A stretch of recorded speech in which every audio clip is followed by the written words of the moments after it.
Huruf atau aksara Pallawa mungkin sudah sering kita dengar karena digunakan untuk penulisan sebagian besar prasasti peninggalan era Hindu-Buddha.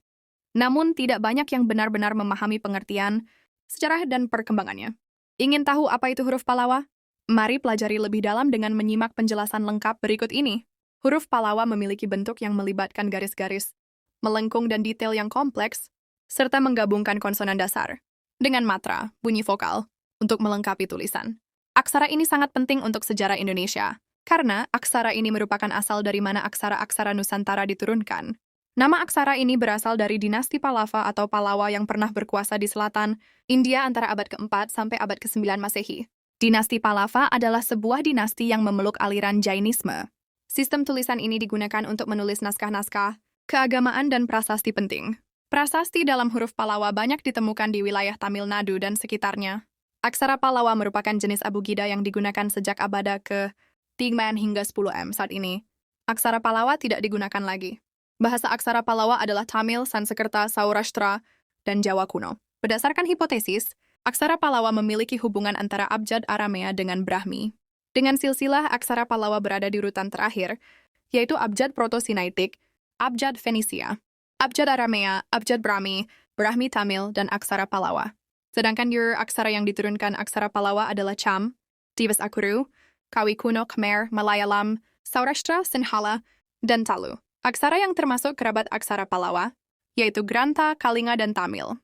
Aksara Pallawa menyebar ke Asia, Tenggara, dan dipakai antara lain untuk menuliskan bahasa Melayu kuno di Nusantara. Aksara ini digunakan bersama tumbuhnya kerajaan bercorak Hindu-Buddha.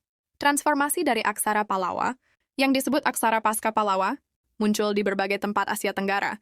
Di Indochina, aksara Pasca Pallawa berkembang menjadi Khmer kuno yang kelak menurunkan aksara Tai dan Lao.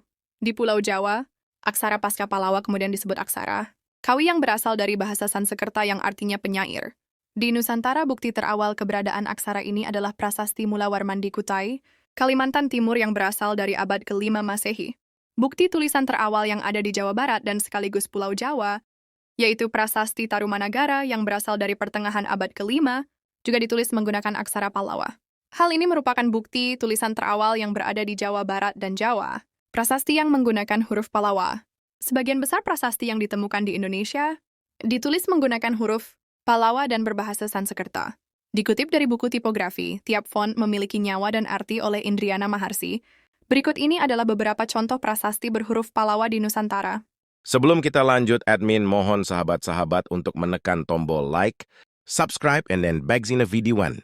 Semoga video ini bermanfaat untuk kita semua. Kekurangannya, sahabat-sahabat dapat tulis di kolom komentar. Pertama, prasasti Kutai. Prasasti Kutai adalah prasasti tertua yang menggunakan huruf Pallawa awal di Nusantara. Ditulis pada abad ke-4 M. Prasasti ini mencatat nama-nama raja seperti Kudungga, Aswawarman, dan Mulawarman, serta kegiatan keagamaan mereka. Huruf Pallawa awal di prasasti ini memiliki karakteristik gaya Indi Selatan yang kompleks dengan bentuk lengkung-lengkung yang khas. Kedua, prasasti Yupa. Prasasti Yupa ditemukan di Kutai, Kalimantan Timur, dan berasal dari tahun 322 Saka 400 M. Prasasti ini merupakan tugu peringatan upacara kurban yang didirikan oleh Raja Mulawarman, anak dari Aswawarman, dan cucu dari Kudungga. Ada 7 tiang Yupa, dan salah satunya mencatat hadiah besar Raja Mulawarman kepada rakyatnya. Tulisan di prasasti ini menggunakan huruf Pallawa awal dengan bahasa Sanskerta. Bentuknya mengandung elemen lengkung-lengkung khas Pallawa awal. Ketiga, prasasti Ciarutean. Prasasti Ciarutean ditemukan di Ciarutean, Jawa Barat,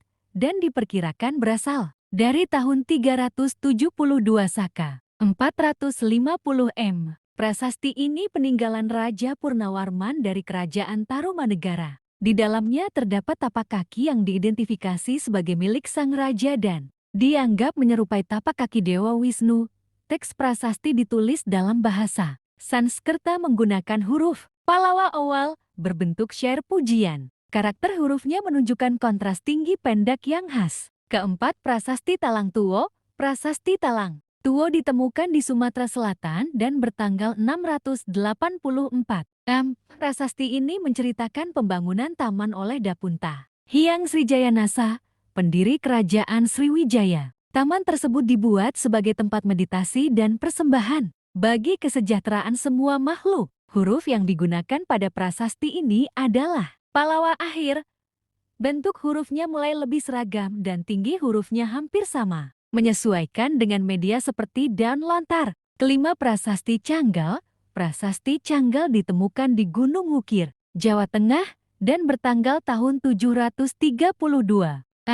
Prasasti ini mencatat pendirian lingga oleh Raja Sanjaya dari dinasti Sanjaya. Lingga tersebut didirikan di Bukit Kunjara-Kunja sebagai simbol keagamaan Hindu Siwa. Tulisan pada prasasti ini menggunakan huruf Pallawa akhir.